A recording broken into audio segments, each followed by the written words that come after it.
Assalamualaikum warahmatullahi wabarakatuh. Halo teman-teman Sobat UT, sebelum memulai belajar di video ini, kalian bisa berdoa terlebih dahulu, agar dimudahkan dalam memahami materi kali ini.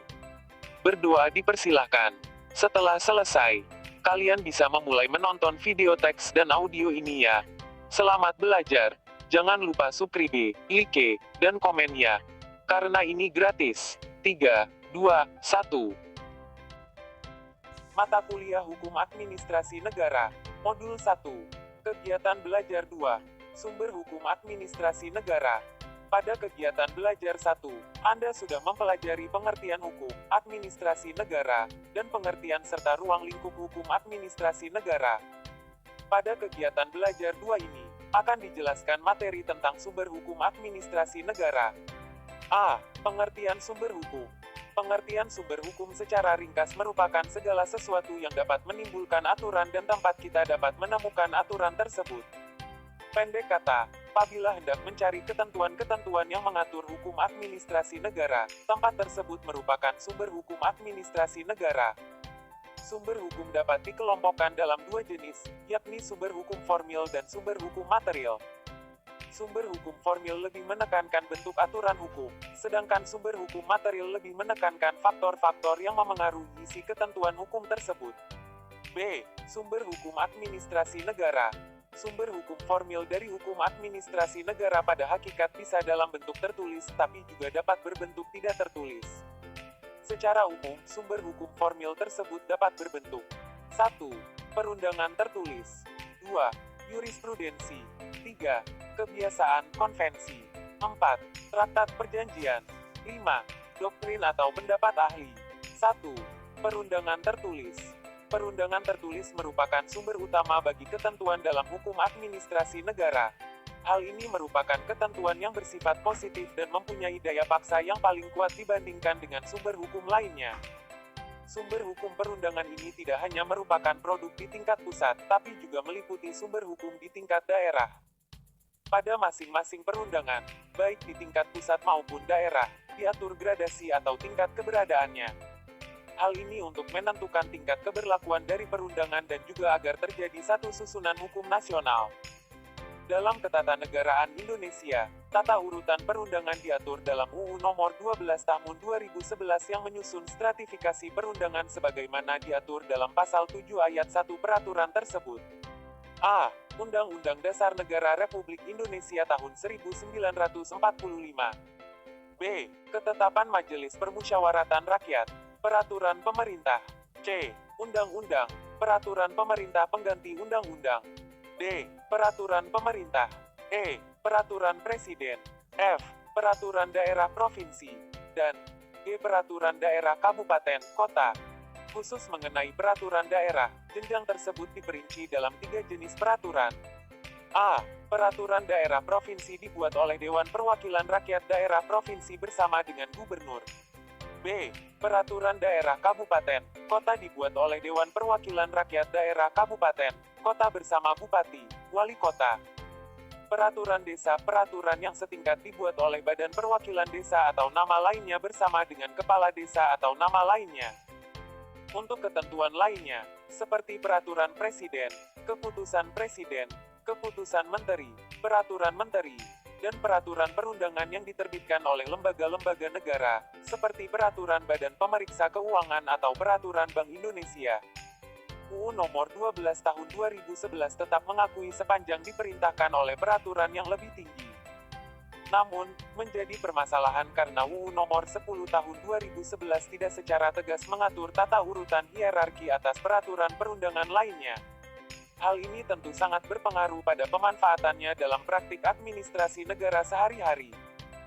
Sebagai contoh, produk perundangan Bank Indonesia atau sering disebut Peraturan Bank Indonesia, PBI, belum jelas kedudukannya. Apakah keberadaannya setingkat dengan peraturan pemerintah atau setingkat dengan peraturan presiden, mengingat lembaga pembuatnya memiliki kedudukan yang sama dalam sistem ketatanegaraan Indonesia. Dalam sistem hukum, konsistensi merupakan hal yang mutlak diperlukan untuk membangunnya. Tidak hanya mengenai konsistensi antara satu perundangan dan perundangan di bawahnya, tapi juga konsistensi mengenai cakupan yang diatur dalam perundangan tersebut. Untuk itu, perlu diatur luas cakupan substansi dalam perundangan agar tidak terjadi tumpang tindih substansi pengaturan.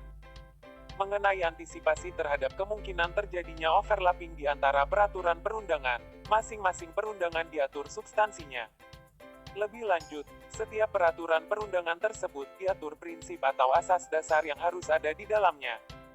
Untuk undang-undang materi, muatan yang boleh diatur meliputi dua hal. A. Pengaturan lebih lanjut mengenai ketentuan Undang-Undang Dasar Negara Republik Indonesia, tahun 1945. B. Perintah suatu undang-undang untuk diatur dengan undang-undang. C. Pengesahan perjanjian internasional tertentu. D. Tindak lanjut atas putusan Mahkamah Konstitusi. E. Pemenuhan kebutuhan hukum dalam masyarakat. Khusus untuk materi yang merupakan peraturan lebih lanjut dari ketentuan UUD 1945. Contohnya adalah UU Nomor 48 Tahun 2009 tentang Pokok Kekuasaan Kehakiman, UU PKK, yang merupakan pengaturan lebih lanjut dari ketentuan Pasal 20, Pasal 21, Pasal 24, Pasal 24A, Pasal 24B, Pasal 24C, dan Pasal 25 UUD 1945. Sementara itu, mengenai materi yang diperintah undang-undang untuk diatur dengan undang-undang, pada dasarnya adalah pelaksanaan dari undang-undang payung atau umbrella act yang di dalamnya memerintahkan urusan tertentu agar diatur dalam suatu undang-undang. Contohnya adalah Pasal 28 UU Nomor 48 Tahun 2009, sebagai berikut. Susunan, kekuasaan, dan hukum acara Mahkamah Agung dan Badan Peradilan yang berada di bawahnya sebagaimana dimaksud dalam Pasal 25 diatur dalam undang-undang. Sebagai tindak lanjut, diterbitkanlah beberapa undang-undang sebagai pelaksanaan ketentuan Pasal 28 UU PKK tersebut. A. UU Nomor 7 Tahun 1989 tentang Peradilan Agama. B. UU Nomor 8 Tahun 2004 tentang Peradilan Umum. C. UU Nomor 5 Tahun 1986 tentang PT-UN. Sementara itu, materi untuk peraturan pemerintah pada prinsipnya sama dengan materi yang diatur oleh undang-undang. Namun, materi peraturan pemerintah sifatnya menjadi peraturan untuk melaksanakan atau menjalankan undang-undang sebagaimana mestinya. Sebagai tindak lanjut dari peraturan pemerintah tersebut, peraturan pelaksanaannya dilakukan peraturan presiden. Namun, tidak hanya itu, peraturan presiden materinya juga bisa berasal dari yang diperintahkan undang-undang untuk diatur dengan peraturan presiden. Sebagai contoh, Peraturan Presiden RI Nomor 54 Tahun 2008 tentang penataan ruang kawasan Jakarta, Bogor, Depok, Tangerang, Bekasi, Puncak, dan Cianjur pada dasarnya merupakan peraturan pelaksanaan dari Peraturan Pemerintah Nomor 26 Tahun 2008 tentang Rencana Tata Ruang Wilayah Nasional, Kawasan Jakarta, Bogor, Depok, Tangerang, Bekasi, Puncak, dan Cianjur, Jabodetabek Punjur. Sementara itu, Peraturan Presiden Nomor 2 Tahun 2008 tentang Lembaga Penjaminan merupakan peraturan presiden yang secara langsung melaksanakan undang-undang yang ada di atasnya seperti berikut. A. UU Nomor 5 Tahun 1962 tentang Perusahaan Daerah, Lembaran Negara RI Tahun 1962 Nomor 10, tambahan Lembaran Negara RI Nomor 2387. B. UU Nomor 7 Tahun 1992 tentang Perbankan, Lembaran Negara RI Tahun 1992 Nomor 31, tambahan Lembaran Negara RI Nomor 3472, sebagaimana telah diubah dengan UU Nomor 10 Tahun 1998, Lembaran Negara RI Tahun 1998 Nomor 182, tambahan Lembaran Negara RI Nomor 3790. C. UU Nomor 25 Tahun 1992 tentang Perkoperasian, Lembaran Negara RI Tahun 1992 Nomor 116, tambahan Lembaran Negara RI Nomor 3502. D. UU Nomor 19 Tahun 2003 tentang Badan Usaha Milik Negara, Lembaran Negara RI Tahun 2003 Nomor 70, tambahan Lembaran Negara RI Nomor 4297. E. UU Nomor 40 Tahun 2007 tentang Perseroan Terbatas, Lembaran Negara RI Tahun 2007 Nomor 106, tambahan Lembaran Negara RI Nomor 4756. Khusus untuk peraturan daerah Perda, cakupan substansi materi yang boleh diatur menurut Pasal 14 UU Nomor 12 Tahun 2011 adalah seluruh materi muatan dalam rangka penyelenggaraan otonomi daerah dan tugas pembantuan serta menampung kondisi khusus daerah dan penjabaran lebih lanjut peraturan perundang-undangan yang lebih tinggi. Untuk peraturan desa atau disingkat Perdes, cakupan materi substansi yang diatur adalah seluruh materi dalam rangka penyelenggaraan urusan desa atau yang setingkat serta penjabaran lebih lanjut peraturan perundang-undangan yang lebih tinggi. 2. Jurisprudensi. Sumber hukum jurisprudensi pada dasarnya merupakan putusan dari hakim-hakim tata usaha negara yang terdahulu dan sudah mempunyai kekuatan hukum tetap inkrah van gewisde, kemudian oleh hakim yang lain digunakan sebagai dasar pertimbangan hukum untuk memutus suatu perkara yang sama.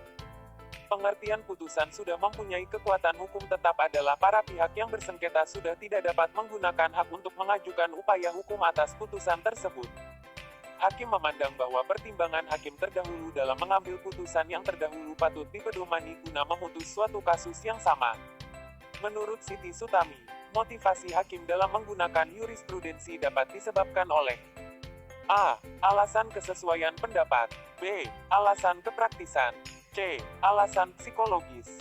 Pemanfaatan jurisprudensi sebagai sumber hukum secara umum memang didasarkan adanya kesesuaian pendapat atas pendapat hakim yang terdahulu. Kesesuaian terhadap pendapat tersebut khususnya dilakukan dalam pertimbangan-pertimbangan yang digunakan hakim terdahulu.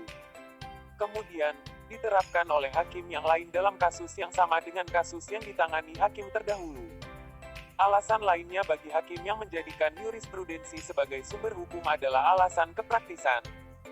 Artinya, hakim merasa bahwa akan lebih praktis dan mudah untuk menggunakan pertimbangan hakim yang lalu serta telah memeriksa suatu perkara yang sama daripada hakim tersebut bersusah payah mencari dan berusaha menemukan hukum baru sendiri. Tentu akan lebih mudah menggunakan putusan yang sudah ada dan sudah berkekuatan hukum tetap. Secara hakiki, hakim mempunyai kebebasan dalam memutus suatu perkara berdasarkan keyakinan yang dimilikinya. Akan tapi, hakim juga manusia yang tetap terpengaruh secara sosial. Hakim yang lebih rendah kedudukannya dibandingkan hakim tingkat banding, apalagi hakim tingkat kasasi, tentu memiliki perasaan psikologis untuk mengikuti putusan hakim yang lebih tinggi kedudukannya. Hal tersebut didukung oleh fakta bahwa Mahkamah Agung sering mengeluarkan SEMA, Surat Edaran Mahkamah Agung, dan tentu saja diberlakukan bagi setiap hakim yang berada di bawahnya daripada dirinya. Akibatnya, hakim di tingkat bawah secara psikologis akan cenderung mengikuti putusan dan pertimbangan hakim yang lebih tinggi kedudukannya. Meskipun jurisprudensi dalam sistem hukum di Indonesia dikenal dengan baik, pemberlakuannya adalah bebas. Dalam arti, bukan menjadi suatu kewajiban bagi hakim yang ada pada tingkat paling rendah untuk mengikuti putusan hakim yang tingkatannya lebih tinggi, seperti hakim tingkat kasasi. Hal ini karena sistem hukum Indonesia tidak mengenal prinsip stare decisis sehingga jurisprudensi bukan merupakan sesuatu yang wajib ikuti, tapi terserah pada kemauan dan keyakinan hakim untuk mengikutinya. Pemanfaatan jurisprudensi saat ini cukup berkembang. Hal tersebut cukup mengembangkan pemahaman tentang ilmu hukum administrasi negara sesuai perkembangan zaman. Sesuai sifatnya, hukum administrasi negara memang tidak bisa statis dan harus berkembang bersama perkembangan sosial budaya serta politik masyarakat dan negara itu sendiri. 3. Kebiasaan, konvensi. Hukum modern yang berkembang dalam ketentuan-ketentuan normatif ternyata tidak cukup untuk mengakomodasi segala perkembangan yang dibutuhkan dalam praktik. Oleh karena itu, kehidupan administrasi negara secara alamiah selalu berusaha memenuhi kebutuhannya sendiri. Salah satu pemenuhan terhadap pengaturan dalam kehidupan administrasi negara sehari-hari adalah timbulnya kebiasaan-kebiasaan yang timbul dalam praktik keseharian. Kebiasaan-kebiasaan ini bahkan justru mengisi hal-hal yang selama ini tidak diatur dalam hukum administrasi negara formal. Namun, tentu saja kebiasaan tersebut bukan berada pada posisi menggantikan atau melanggar hukum-hukum yang ada. Kebiasaan itu hanya bersifat komplementer dari pengaturan yang sudah ada. Itu pun karena hukum tidak secara sempurna mengatur secara menyeluruh. Dalam praktik, sering ditemui kebiasaan-kebiasaan yang dianggap sebagai sesuatu yang terus-menerus dilakukan dan akhirnya berbagai pihak menganggap hal itu sebagai suatu kewajiban. Kemudian, kebiasaan itu menjadi melembaga dalam kehidupan hukum administrasi negara sehari-hari sehingga jelas ada dua hal yang mendasari kebiasaan sebagai sumber hukum. A. Perbuatan kebiasaan tersebut terus-menerus dilakukan oleh berbagai pihak. B. Perbuatan kebiasaan tersebut dianggap sebagai kewajiban oleh berbagai pihak. Salah satu kebiasaan yang sebenarnya tidak ada aturan yang mendasari, tapi karena seringnya dilakukan oleh berbagai pihak, kemudian dianggap sebagai suatu hukum, adalah kebiasaan para administrator dalam setiap membuat keputusan. Mereka sering menambahkan kalimat, akan dilakukan perbaikan seperlunya apabila di kemudian hari ditemukan adanya kesalahan. Kalimat tersebut tidak ada dalam aturan hukum administrasi negara di Indonesia. Akan tapi, hal itu sudah menjadi kelaziman bahwa setiap surat keputusan harus diakhiri dengan kalimat di atas. Bahkan, muncul anggapan bahwa suatu keputusan akan menjadi cacat jika tidak mencantumkan kalimat tersebut. Kebiasaan seperti itu kemudian melembaga dan muncul sebagai dasar hukum yang digunakan oleh administrator untuk melakukan perubahan jika ternyata di kemudian hari terdapat kesalahan. Padahal, tanpa menambahkan kalimat tersebut, sebenarnya tetap terdapat hak dan kewenangan bagi administrator untuk melakukan perubahan atas surat keputusan yang diterbitkannya jika ditemui kesalahan atau kekeliruan.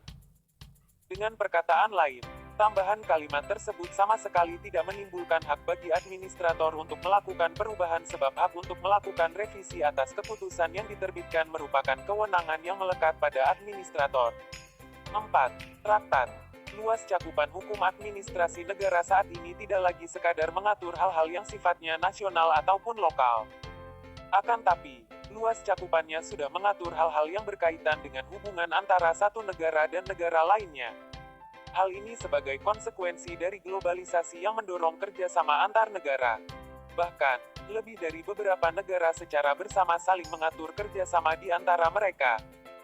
Untuk itulah, salah satu sumber hukum dalam hukum administrasi negara saat ini adalah traktat, yakni perjanjian yang dibuat antara dua negara atau lebih yang mengatur sesuatu hal. Menjadi pertanyaan adalah bagaimana mungkin suatu traktat dapat mengikat warga negara kedua belah negara yang menandatangani traktat tersebut sebagai jawaban atas pertanyaan ini, yaitu adanya satu prinsip dalam hukum internasional yang menyatakan prinsip pacta sunt servanda. Prinsip ini mengandung pengertian bahwa setiap traktat yang dibuat oleh dua negara atau lebih secara otomatis mengikat pula warga negara dari negara yang menandatangani traktat tersebut. Daya ikat traktat terhadap warga negara tersebut dapat terjadi, mengingat traktat yang dibuat oleh kedua belah negara tersebut setelah diratifikasi diberikan bentuk hukum, baik berupa undang-undang maupun bentuk lainnya, sesuai tingkatan hukum yang akan digunakan. Hal tersebut sesuai ketentuan pasal 11 UUD Negara Republik Indonesia tahun 1945 sebagai berikut. Presiden dalam membuat perjanjian internasional lainnya yang menimbulkan akibat yang luas dan mendasar bagi kehidupan rakyat yang terkait dengan beban keuangan negara dan atau mengharuskan perubahan atau pembentukan undang-undang harus dengan persetujuan Dewan Perwakilan Rakyat. 5. Doktrin. Salah satu sumber dari hukum administrasi negara yang sangat berkembang saat ini adalah doktrin, yakni pendapat para ahli hukum terkemuka yang digunakan oleh para hakim sebagai bahan pertimbangan dalam putusan suatu perkara yang sedang ditanganinya. Karena itu, dapat dikatakan bahwa doktrin tersebut dapat menjadi sumber hukum sesungguhnya melalui jurisprudensi. Dalam penanganan suatu perkara, terkadang hakim membutuhkan pendapat para pakar hukum administrasi negara atau lainnya, khususnya untuk menunjang pertimbangan-pertimbangan bagi hakim dalam memutus perkara yang sedang ditanganinya tersebut. Hal tersebut memperkuat keyakinan hakim sebagai dasar utama sebuah putusan. Sebagai pelaksanaannya, hakim kemudian mengundang saksi ahli untuk memberikan kesaksiannya berdasar ilmu pengetahuan yang dikuasainya. Pemanfaatan doktrin sebagai sumber hukum dalam hukum administrasi negara sangat membantu pengembangan hukum administrasi negara. Pada prinsipnya, hukum administrasi negara tidak boleh statis dan harus selalu berkembang mengikuti perkembangan dari masyarakat itu sendiri. Di samping itu, juga harus dimaklumi bahwa hukum normatif yang tersedia tentu tidak cukup memberikan penyelesaian atas masalah-masalah hukum yang selalu berkembang dengan segala variasinya. Maka itu, sudah pada tempatnya lah pemanfaatan pendapat para pakar hukum untuk menutup kekurangan yang ada pada hukum normatif agar hukum selalu bersifat fleksibel dalam melayani masyarakat. C. Fungsi hukum administrasi negara. Setiap ilmu pengetahuan hukum tentu mempunyai kedudukan serta fungsi dalam tatanan sistem hukum Indonesia. Fungsi-fungsi tersebut tentu berkait dengan lapangan atau bidang yang menjadi bahasan utama dari ilmu pengetahuan tersebut. Hal itu disebabkan gabungan substansi yang dibahas dalam ilmu tersebut menjadi semacam rangkaian fungsi yang hendak dikembangkan dalam ilmu tersebut. Dalam hukum administrasi negara, substansi yang menjadi bahasan utamanya sebagai ilmu pengetahuan, menurut C.J.N. Versteden, ruang lingkup hukum administrasi negara sebagai berikut. 1. Peraturan mengenai penegakan ketertiban dan keamanan, kesehatan, serta kesopanan dengan menggunakan aturan tingkah laku bagi warga negara yang ditegakkan dan ditentukan lebih lanjut oleh pemerintah. 2. Peraturan yang ditujukan untuk memberikan jaminan sosial bagi rakyat. 3. Peraturan-peraturan mengenai tata ruang yang ditetapkan pemerintah.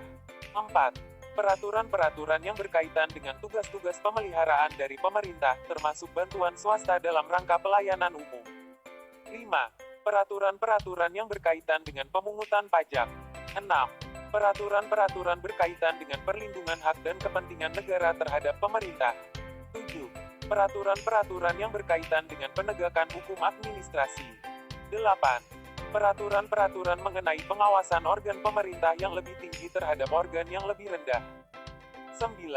Peraturan-peraturan mengenai kedudukan hukum pegawai pemerintahan. Sangat jelas bahwa substansi ilmu hukum administrasi negara secara umum dapat digambarkan sebagai segenap pengaturan mengenai kehidupan bernegara yang mengatur hubungan antara negara dan rakyatnya. Hubungan ini antara negara dan masyarakat tersebut tidak sekadar berjalan searah, tapi juga berjalan saling silang di antara mereka.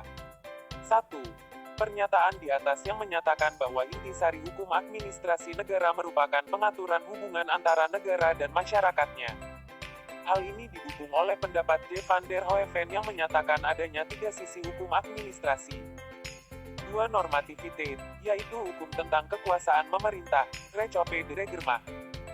3. Organisasi dan instrumental, AE Organisati en Instrumentarium. 4. Kedudukan hukum warga negara terhadap pemerintah, Direkat Positif van der Tegenover het Bestuur. Jadi, nyata jelas bahwa hukum administrasi negara tidak hanya berisi hak dan kewenangan dari para pejabat penyelenggara negara dan pemerintahan saja. Akan tapi, juga mengatur sisi kedudukan masyarakat sebagai adresat hukum administrasi negara terhadap pemerintah. Dari segenap substansi yang berada dalam lingkup ilmu hukum administrasi negara, menurut P. de Hans, hukum administrasi negara mempunyai 3 fungsi utama seperti berikut. 1. Fungsi normatif, normatif functi, meliputi fungsi organisasi, pemerintah, dan instrumen pemerintahan. 2. Fungsi instrumental, instrumentale functi, meliputi fungsi instrumental aktif dan fungsi instrumental pasif. Fungsi instrumental aktif dalam bentuk kewenangan, sedangkan fungsi instrumental pasif dalam bentuk kebijaksanaan, delayed. Fungsi instrumental ini diarahkan pada pencapaian tujuan pemerintah sehingga mengandung asas efisiensi, daya guna, dan asas efektivitas, hasil guna. 3. Fungsi jaminan, waarborg functi, meliputi 3 jenis jaminan. A. Jaminan pemerintahan, bestuurlijk waarborgen, yang menyangkut aspek dulmatige dan demokrati, antara lain keterbukaan, openbaarheid, inspraak, dan berbagai mekanisme pengawasan, control. B. Perlindungan hukum, rechtsbescherming. C. Ganti rugi, vergoeding. Fungsi normatif lebih menunjukkan bahwa hukum administrasi negara berusaha mengatur norma-norma dasar mengenai kelembagaan pemerintahan ataupun instrumen hukum yang digunakan oleh lembaga pemerintah dalam menjalankan fungsinya di roda pemerintahan. Sementara itu, fungsi hukum administrasi negara juga memiliki fungsi instrumental. Hal ini lebih menitik beratkan pada fungsi yang mengatur kewenangan dari lembaga pemerintahan, baik yang bersifat instrumental aktif maupun yang bersifat instrumental pasif. Instrumental aktif itu mengenai kewenangan yang dimiliki lembaga tersebut, sedangkan instrumental pasif mengatur sisi pemberian kebijakan yang dilakukan oleh pemerintah.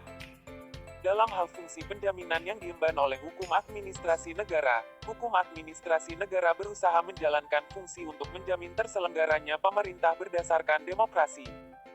Untuk itu, dilakukan penjaminan melalui segenap tindakan pemerintah dalam penyelenggaraan pengawasan. Hal ini dilakukan agar fungsi pemerintahan benar-benar dilakukan secara bertanggung jawab. Penjaminan yang dilakukan oleh fungsi hukum administrasi negara juga menyangkut segenap penjaminan yang diberikan kepada masyarakat mengenai segala bentuk perlindungan hukum ataupun ganti rugi atas segenap tindakan pemerintah yang dirasakan merugikan masyarakat. Untuk itu, dapat disimpulkan bahwa hukum administrasi negara mempunyai ciri dan fungsi utama. 1. Merupakan hukum yang memberikan pembatasan terhadap kebebasan pemerintah. 2. Memberikan jaminan kepada warga negara atau masyarakat yang taat kepada pemerintah. 3. Membebani kewajiban bagi warga negara atau masyarakat yang taat kepada pemerintah. 4. Memperluas dan mempertegas batas wewenang pemerintah. Pada hakikat, dapat disarikan unsur utama dari hukum administrasi negara. 1. Memungkinkan administrasi negara untuk menjalankan fungsinya. 2. Melindungi warga negara terhadap sikap tindak administrasi negara dan juga melindungi administrasi negara itu. Hakikat hukum administrasi negara tersebut secara tegas dapat menunjukkan bahwa di dalamnya secara garis besar merupakan hukum yang mengatur hubungan antara negara dan rakyat. Maksudnya, satu sisi membahas upaya bagaimana negara dapat menjalankan tugasnya, sedangkan di sisi lain adalah upaya untuk melindungi warga atas tindakan pemerintah tersebut. Tugas yang dilakukan oleh negara dalam upaya menyejahterakan warganya tersebut diwujudkan dalam kegiatan administrasi negara, yakni melaksanakan segala proses administrasi yang pada akhirnya mempunyai tujuan utama, yaitu menyejahterakan masyarakat. Pertanyaan yang muncul, apa fungsi dan kedudukan hukum administrasi negara terhadap administrasi negara dan juga sebaliknya? Kehidupan pemerintahan sehari-hari dijalankan melalui kegiatan administrasi negara. Namun, semua itu tentu membutuhkan satu instrumen yang mampu memberi kewenangan atau legalitas atas segala tindakan administrasi negara tersebut. Apabila tidak, tentu akan terjadi ketegangan antara negara dan rakyat. Terlebih, administrasi negara cenderung menerobos privasi masyarakat sehingga untuk memberikan legalitas kegiatan administrasi negara, dibutuhkanlah satu instrumen, yakni hukum administrasi negara tersebut. Pada galipnya, hukum administrasi negara telah menjadi semacam sabuk yang melingkupi segenap kegiatan administrasi. Sabuk hukum ini tidak hanya memberikan legalitas atas semua tindakan administrasi negara, tapi juga melindungi warga negara dari tindakan administrasi negara. Hukum administrasi negara berusaha menjadi batas sekaligus parameter tindakan-tindakan administrasi negara. Sekian kegiatan belajar 2 pada modul 1 ini.